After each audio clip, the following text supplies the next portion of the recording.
नमस्कार, मैं हूं ब्रजेश चौक से। मुद्दा तो है, मैं आज बात निराश करते सदन पर। मध्य प्रदेश का मानसून सत्र जुलाई के अंतिम सप्ताह या अगस्त के पहले सप्ताह में बुलाया जा सकता है, जिसमें सरकार की योजनाओं और जनता के मुद्दों को पटल पर रखा जाएगा। लेकिन बीते कुछ सालों से विधानसभा के सत्र या तो छोटे होते जा रहे हैं या फिर सुचारू रूप से संचालित नहीं हो सके हैं, और फिर इस कोरोना महामारी ने तो सदन को सिकोड़ कर ही रख दिया है।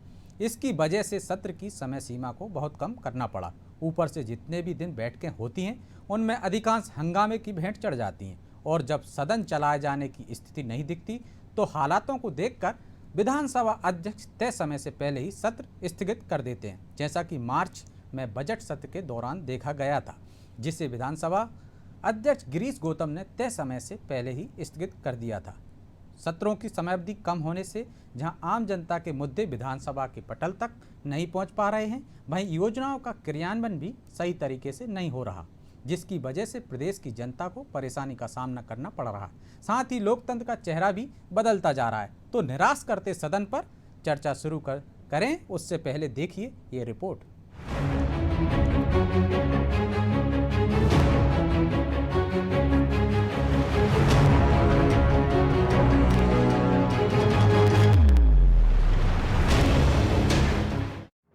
कोरोना का संक्रमण नियंत्रण में आते ही देश के कई राज्यों में विधानसभा की कार्यवाहियां शुरू की जा रही हैं।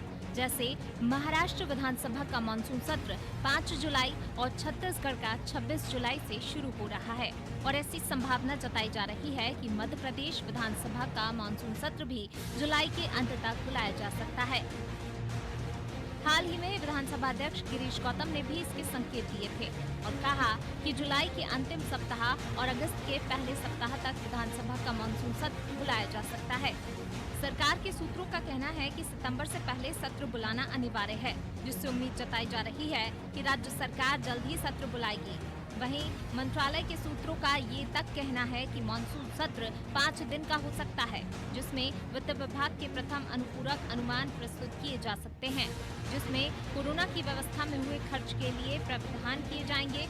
इसके अलावा कई अन्य बजटों को भी रखा जा सकता है। लेकिन बीते कुछ सालों से जहां एक तरफ सत्रों की समय सीमा को कम किया गया है और उस पर भी जितने दिन विधानसभा का सत्र चलता है हर दिन हंगामा होता रहता है और क्षेत्रों के मुद्दे इस हंगामे में दब कर रह जाते हैं और सत्रों को समय से पहले ही स्थगित कर दिया जाता है, जैसा कि मार्च में बुलाए गए बजट सत्र के दौरान देखा गया था। साल 2021 के इस बजट सत्र को हंगामे और हालातों की वजह से समय से पहले ही स्थगित कर दिया गया था। भागे हुए लोग हैं, ये जनता को सामना नहीं कर सकते। हमारे देश के प्रधानमंत्री जी आज तक एक जो है प्रेस कॉन्फ्रेंस फेस नहीं कर पाए, ये सत्र फेस नहीं कर पाते, इसलिए सदन की आयु घटाते जा रहे हैं ताकि जो है 2-4 दिन में काम निपटाया भग लो। जवाब देना पड़ता है सदन। सरकार जो है उसमें जो है निर्वस्त्र होती, मुखौटे उतर जाते हैं, सरकार के झूठ पकड़े जाते हैं। तो सरकार कहाँ चाहती है कि उसका जो झूठ जो है जनता के सामने एक्सपोज हो। इसलिए छोटे सत्र हैं, बड़े सत्र होने चाहिए और पूरी बैठकें होनी चाहिए। मुझे लगता है कि कांग्रेस खुद अपने गिरेबा में झांक कर देख ले, क्योंकि वो जब सत्र चलता है तब बेमतलब के विषयों को लेकर के हल्ला करना, सार्थक बहस होती नहीं है और सार्थक बहस न होने के कारण समय और जाया होता है और वही डिस्टर्ब करते हैं। कभी भी तार्किक आधार पर, तर्क पर और मध्य प्रदेश के विकास के लिए आप बहस कीजिए। ये प्लेटफॉर्म है आपके पास, जनता देखती है, मध्य प्रदेश की 7.5 करोड़ जनता देखती है। उस समय आप जब सत्र चल रहा है तब दीगर बातें करते हो, इसलिए मुकाबला करो, क्योंकि आपके पास कुछ कहने के लिए है नहीं। भारतीय जनता पार्टी पूरे दम से कहती है और जो कहती है वो करती है। तो इस समय जो भी उनको मालूम है इस समय वो कुछ कर नहीं सकते, तो अब कोई भी बहाना लेकर के, और जब पूरा एजेंडा आता है उस एजेंडा पर कांग्रेस खुद टिकती नहीं है, कुछ ना कुछ बहाना करके साइड होती है, दाएं बाएं होती है, बगलें झांकती है। ऐसे में संभावना जताई जा रही है कि जुलाई के आखिरी सप्ताह में मानसून सत्र बुलाया जा सकता है। हालांकि अंतिम फैसला मुख्यमंत्री शिवराज सिंह चौहान और संसदीय कार्य मंत्री डॉक्टर नरोत्तम मिश्रा को लेना है, लेकिन उम्मीद जताई जा रही है कि सत्र में जनता के मुद्दे और सरकार के प्रस्तावों पर बिना रोक टोक के चर्चा होगी और मुहर लगेगी, ताकि कोरोना की मार झेल रही प्रदेश की जनता को कुछ लाभ मिल सके। ब्यूरो रिपोर्ट, अनादि टीवी।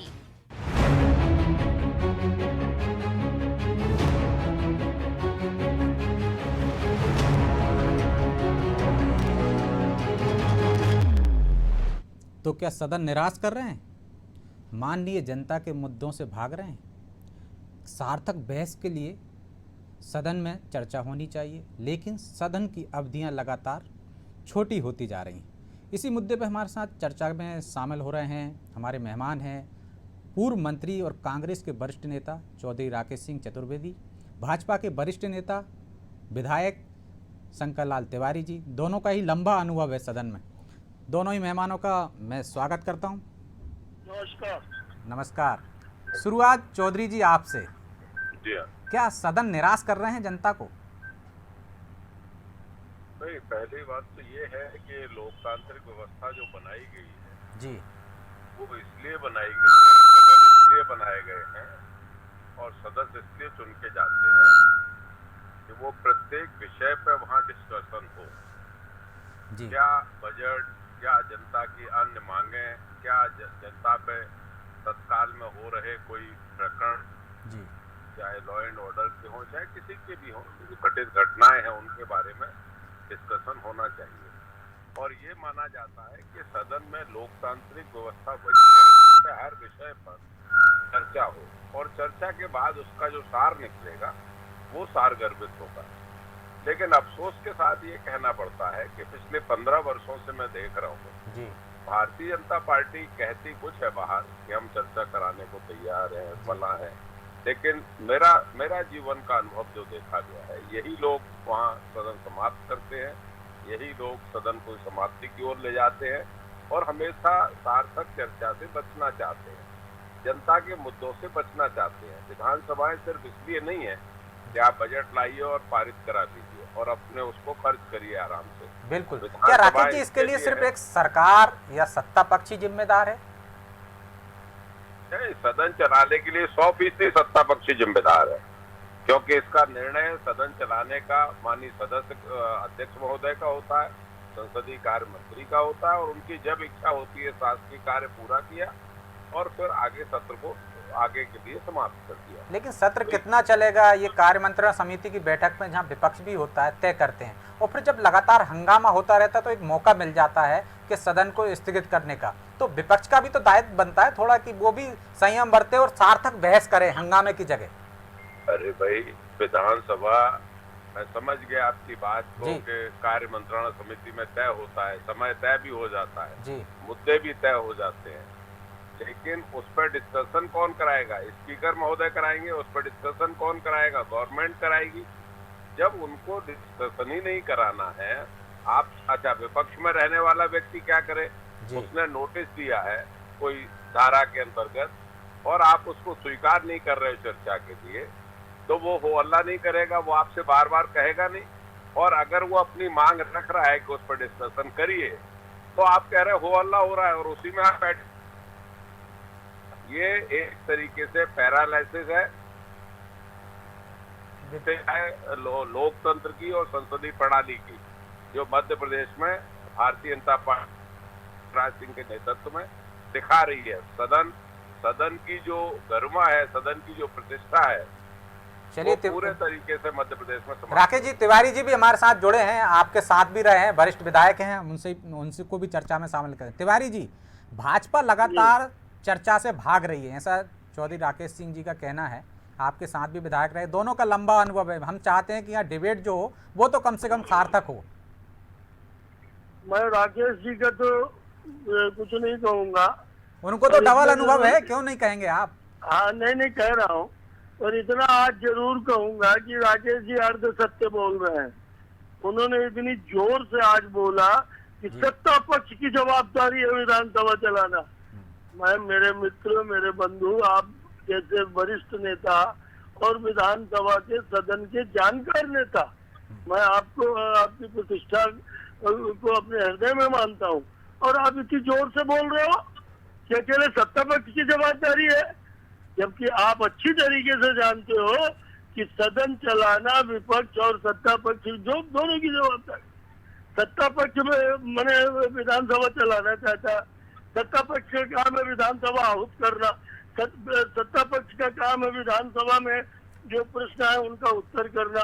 पर ईमानदारी की बात बताओ आप कि प्रश्नकाल तक को तो विपक्ष बाधित करता है, जबकि नैतिकता के रूप से ये तय है कि प्रश्नकाल को अनवरत चलने दें। उनमें सभी दलों के विधायकों के सवाल होते हैं और जिले से, क्षेत्र से जुड़े हुए सवाल होते हैं जो सरकार को और सरकारी अफसरों को घेराबंदी करते हैं, उनको मजबूर करते हैं उत्तर देने में और समस्या का हल करने में।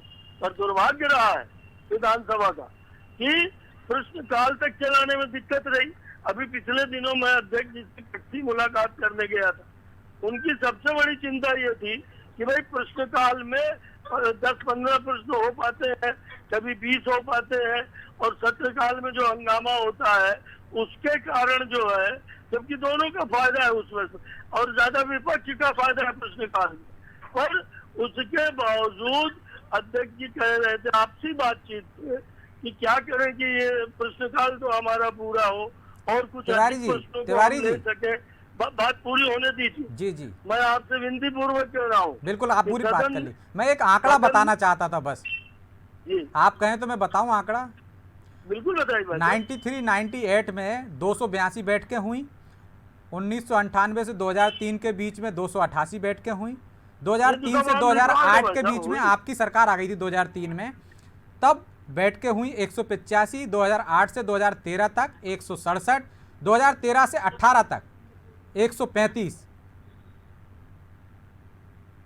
जी तिवारी जी, आपके आंकड़े आंकड़े जो सदन की बैठकें हैं लगातार कम हाँ, होते जा मैं रहे हैं। समझ गया। ये जी। तो ऑन रिकॉर्ड है कि किस सन में कितनी बैठकें हुई विधानसभा की। जी जी, ये सब ऑन रिकॉर्ड बिल्कुल पब्लिक डोमेन में है, विधानसभा की साइट से निकाले हैं। मेरे को उत्तर दे देने दीजिए। जी मैं आपसे विनती पूर्वक करूं। बिल्कुल कि बिल्कुल, आप अपनी बात कीजिए। जिस तरह आपने ये निकाला है जी उसी तरह आप विपक्ष के बहिष्कार की संख्या निकाल लीजिए जी कि 98 में, 99 में जिन वर्षों की बात अपन कर रहे हैं, उन वर्षों में विपक्ष के नेता 1.5 घंटे भाषण करते थे, 2-2 घंटे भाषण करते थे।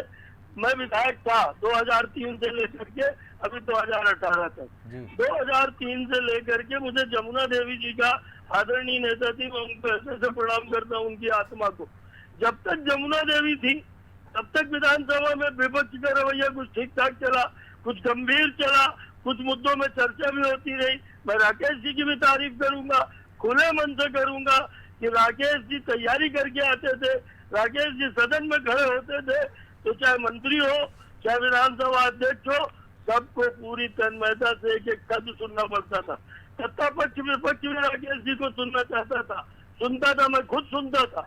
पर आप जब ये आंकड़े निकाल रहे हैं तो जमुना देवी जी के जाने के बाद कांग्रेस ने कितने बहिर्गमन किए छोटी छोटी बातों में।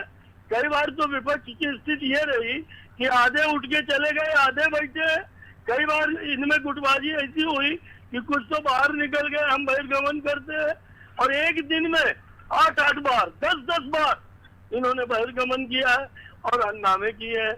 आप एक बात समझिए, पहली बात तो ये अर्ध सत्य है कि विधानसभा चलाना सिर्फ सत्ता पक्ष, आहूत करना उसका काम है, जवाब देना उसका काम है। अब ध्यानाकर्षण जो अभी हमारे राकेश जी कह रहे थे कि हम नोटिस देते हैं, सरकार चर्चा नहीं कराती। देखिए, नोटिस देना आपका दायित्व है, नोटिस देना आपका धर्म, आपका कर्म है, पर सरकार को किस विषय को प्राथमिकता के साथ चर्चा कराना है।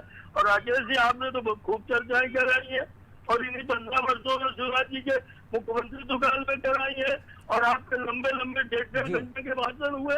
अब आप मुझे लगता है तिवारी जी अब आपकी बात पूरी हो गई। राकेश जी से ही पूछ लेते हैं कि आप कह रहे हैं कि सत्ता पक्ष की जवाबदारी होती है सदन चलाना, सहयोग करना तो विपक्ष का दायित्व है, और जिस तरह से आप तैयारी करके आते थे, आपके टाइम पे तैयारी करते आते थे, वैसी तैयारी करके कांग्रेस के विधायक आजकल आते नहीं है सदन में। ये तो सत्य है ना, इसको तो स्वीकार करेंगे। पहले तो मैं आदरणीय तिवारी साहब से क्षमा मांगता हूँ, मैं ऊंची आवाज में कहीं बोल गया हूँ। अब मैं धीमे नहीं भैया, ऐसा कुछ नहीं, ऐसा कुछ नहीं बंधु, ऐसा कुछ नहीं, आप क्षमा करिए। लेकिन मैं एक बात आदरणीय तिवारी साहब से निवेदन करना चाहता हूँ कि 139 की चर्चा है, 130 की चर्चा है, स्थगन की चर्चा है और प्रतिवेदन पे चर्चा है। ये विधानसभा का अंग है। और मैं नहीं समझता हूं कि भारतीय जनता पार्टी के कार्यकाल में 139, 130 और स्थगन पे चर्चाएं आमतौर पे हुआ करती हैं। जब आप किसी विषय को स्वीकार ही नहीं करेंगे, देखिए मैं ये मानता हूं कि विपक्ष का भी दायित्व है कि बराबर से उसको सदन में चलाने में सहभागिता निभाए। सहभागिता का मतलब ये है कि जब वो ट्रेजरी बेंचेस की बात हो, जब बजट की बात हो तो उनकी मदद करें। लेकिन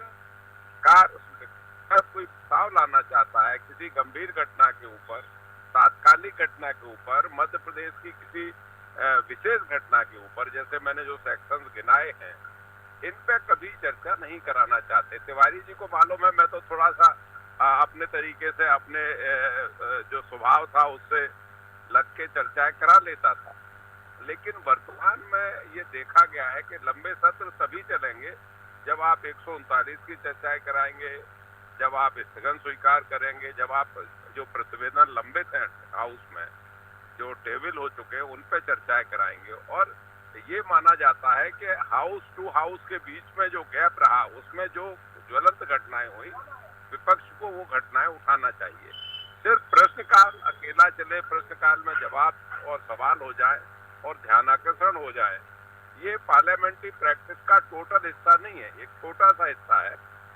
जब तक पब्लिक की ग्रीवेंसेस के पे चर्चा नहीं होगी, तब तक सिर्फ बजट पारित होते रहेंगे, तो ये गैर लोकतांत्रिक है। और मैं फिर कहता हूँ इस बात को, कहीं ना कहीं ये जो है एक कुपोषित लोकतंत्र है, कुपोषित लोकतंत्र है, ये स्वस्थ लोकतंत्र नहीं है मध्य प्रदेश में। तो राकेश जी, जिम्मेदारी सबकी है ना, इसकी गरिमा जो है उसको बहाल किया जाए, जो गिर रही है। तो कहीं एक रूल बुक जो है पार्टियों को भी बनाना चाहिए। आपको लगता है कि जो रूल बुक है यदि विधानसभा में, वो पर्याप्त है सदन को चलाने के लिए?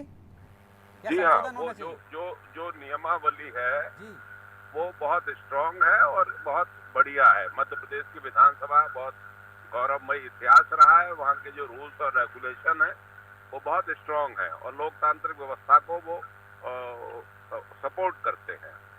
मूल बात यह है कि आपको अशासकीय कार्य भी लेना पड़ेगा, आपको पब्लिक ग्रीवेंसेस पे भी चर्चा करानी पड़ेगी, इतनी सी बात है।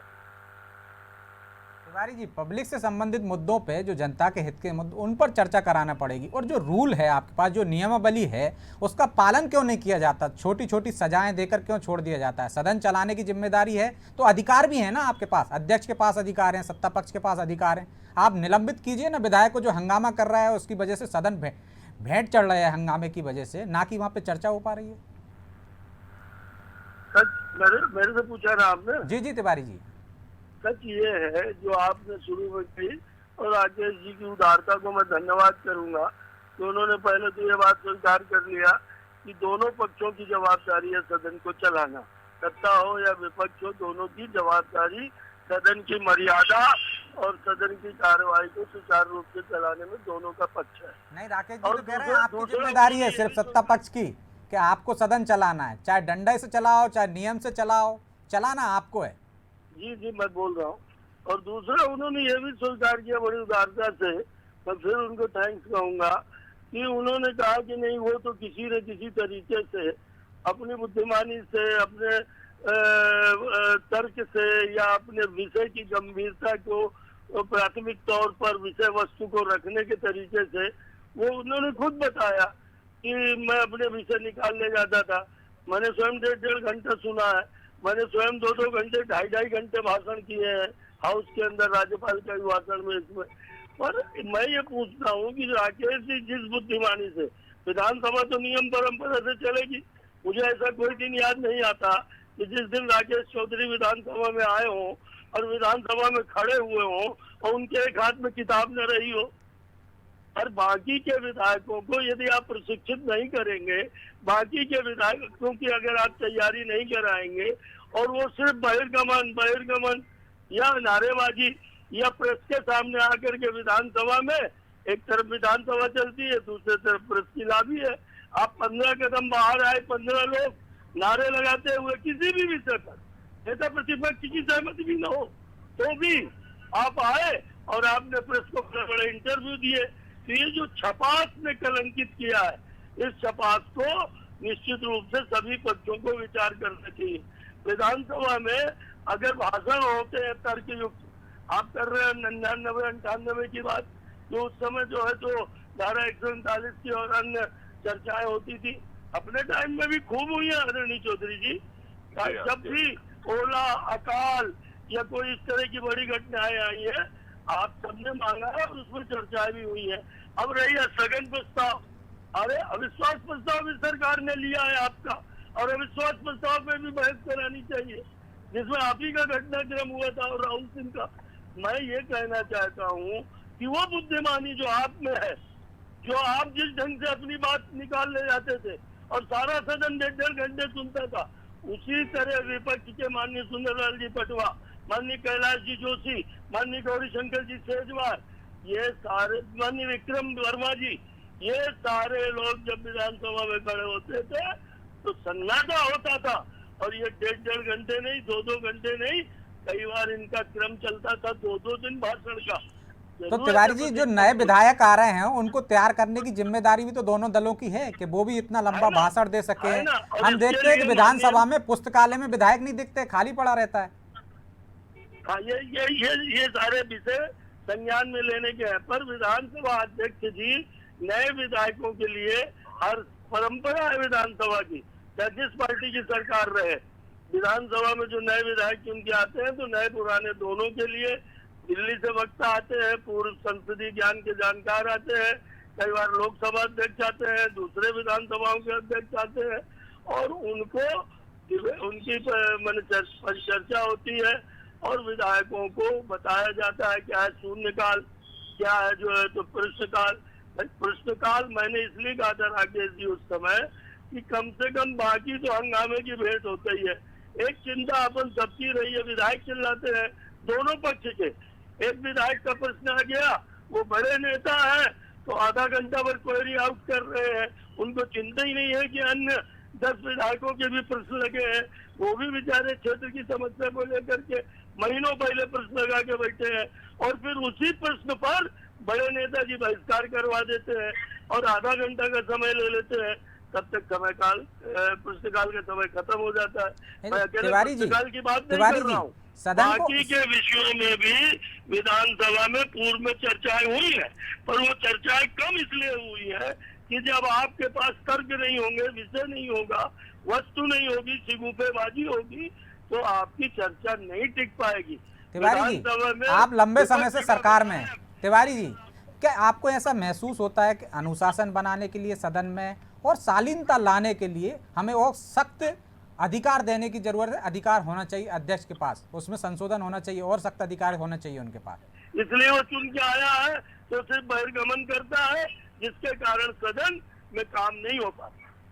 तो बहिर्गमन करता है, यदि पूरा सदन करता है, सदन चला रहे हैं आप, तो और सख्त अधिकार चाहिए किसी को, हंगामा करने पर आप उनको और सख्त सजा दे सकें, सदन चला सकें। नहीं, निश्चित रूप से अधिकार तो बहुत है, और उन्हीं अधिकारों के अंतर्गत जब विपक्ष ये भी नहीं सोचता कि 10-10, 15-15 अध्यादेश रखे हैं, 10-10 कानूनों पर विषय पर उनको बोलना है, और वो सिर्फ बहिर्गमन करता है, तो नुकसान तो जनता का भी होता है और व्यवस्था जो लोकतंत्र की उसका भी होता है। और सत्ता पक्ष अपना काम करता है, वो अपने प्रस्ताव पास कराता है। आप जब बाहर चले जाएंगे, आएंगे नहीं, तो कौन बहस करेगा, कौन बोलेगा? और सिर्फ अखबार में छपने के लिए, सिर्फ फोटो छपाने के लिए कि मैंने अपने क्षेत्र की ये बात रखी। तिवारी जी, लास्ट कमेंट्स ले लेते हैं क्योंकि समय भी हो गया है चौधरी जी से। राकेश जी, तिवारी जी कह रहे हैं कि जनता के मुद्दों पर सार्थक चर्चा हो तो विपक्ष भी अपनी ऐसी भूमिका निभाए, तो क्या आपकी पार्टी, दोनों पार्टियों में, पार्टी गाइडलाइन में या जो सचिव है, हम देख रहे थे अखिल भारतीय सम्मेलन हुआ था 2001 में, आपको भी याद होगा, सचेतक गए थे, उसमें मुख्यमंत्री थे, सभापति थे, तमाम थे, सब ने एक सुर में कहा था कि एक आचार संहिता होनी चाहिए दलों में भी, कि वो अपने यहाँ के जो विधायक हैं, माननीय सदस्य हैं, उनका व्यवहार सदन में कैसा हो, सार्थक चर्चाएं कैसे हो सकें, ताकि लोकतंत्र का ये मंदिर फिर से अपने वो जो गरिमा गिरती जा रही है उसकी बहाल हो सके। मध्य प्रदेश विधानसभा की गरिमा पहले से निश्चित तौर पे कई राज्यों से बेहतर है, लेकिन हम और उसको उन राज्यों से तुलना ना करें या वहां तक ना पहुंचे। हाँ, निश्चित तौर पे आपने सही कहा, मध्य प्रदेश में वैसे दृश्य देखने को नहीं मिलते जो बिहार में, उत्तर प्रदेश में देखने को मिलते हैं। निजी आचार संहिता होनी चाहिए, तो प्रत्येक दल को ये चाहिए जी कि वो अपने सदस्यों को अनुशासित रखें जी और एक नियमानुसार ही उनको बोलने के रूप में खड़े होना चाहिए। ऐसा उनको बीच में, वैसे मैं सहमत हूँ तिवारी जी की बात है कि बहिर्गमन हर चीज पे करना, बहिर्गमन ये उचित नहीं है।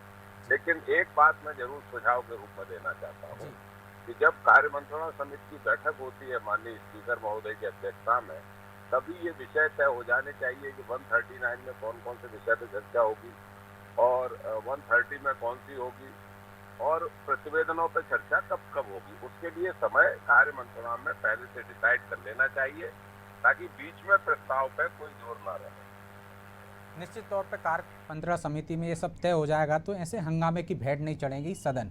आप दोनों मेहमानों का हमसे जुड़ने के लिए बहुत बहुत शुक्रिया।